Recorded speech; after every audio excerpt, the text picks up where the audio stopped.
So mga ka-hardware, ako nga pala si Jason.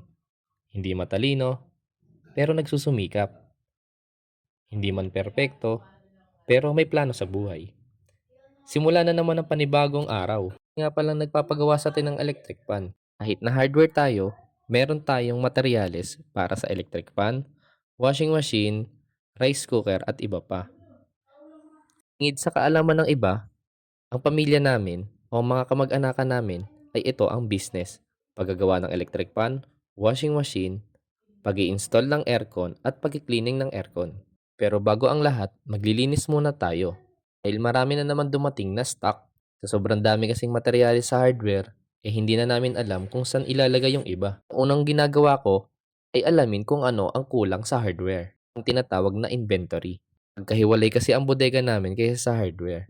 Ito, simulan na natin ang paggagawa ng electric fan. Kung nga pala ako matuto nito, ay 6 na buwan bago ko to i-master. Hindi lang naman stand fan, ceiling fan ang mga ginagawa ko. Industrial fan din. May ka dapat i-consider sa paggagawa ng electric fan. Akala kasi nung iba, madali lang. Pero may proper talaga na pagpapagawa ng electric fan. Ang nagturo nga pala sa akin ay aking tatay. Sa mga nagtatanong nga pala, meron kaming mga materyales ng washing, electric pan, at rice cooker. Nakakatuwang isipin.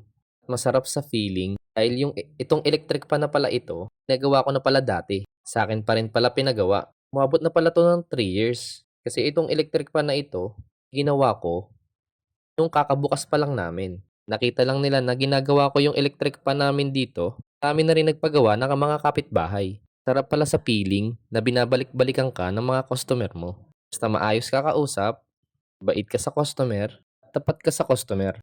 Kailangan mo lang talaga sipagan.